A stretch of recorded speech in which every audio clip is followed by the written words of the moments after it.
oesoedd, dechreuwn ein dawns mewn dosbarth ysgol a cawnach chi drwy'r oesoedd yn hanes Cymru. Cawn hanes Cilmeri, Tân yn Llŷn, Merched Beca a Bomio Abertawe yn ystod yr Ail Ryfel Byd. Ddysgodd y plant unrhyw beth am hanes Cymru drwy'r oesoedd. Cawn on fawr obeithio. Mwynhewch.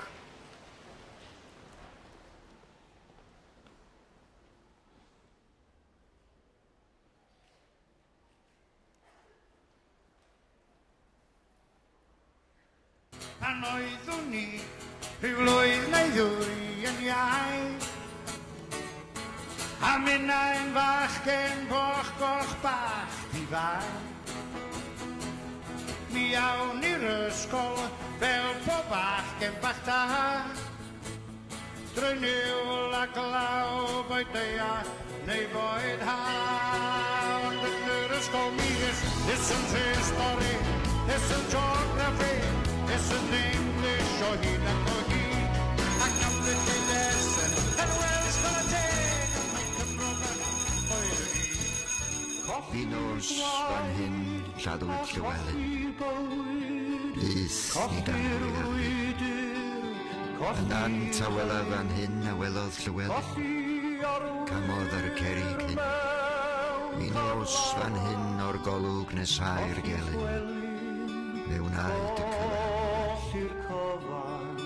Fan hyn yw yn cof ni, fan hyn sy'n anadlu ni, fan hyn gynnau fi'n geni. Beth am gynne tân fel y tân yn Llŷn? Beth am gynne tân fel y tân yn Llŷn?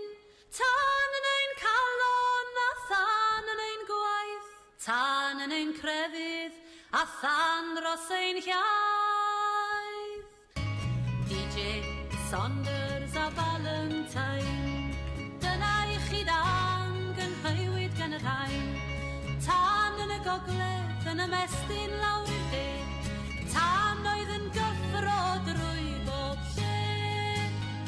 Beth am gynne tân fel y tân yn Llŷn?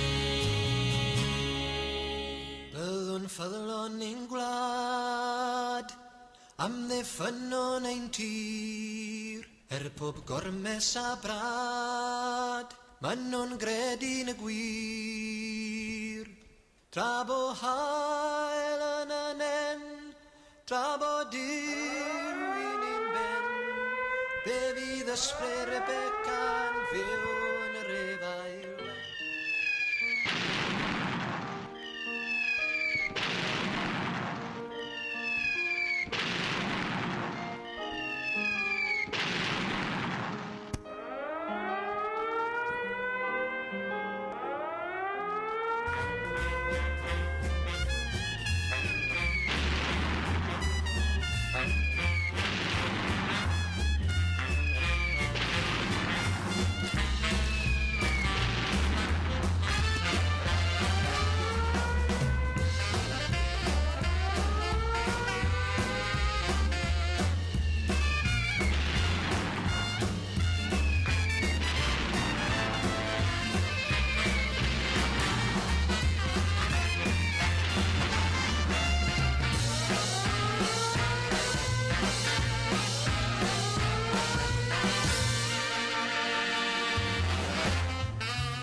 Listen to history, listen geography, listen English o hyd ac o hyd.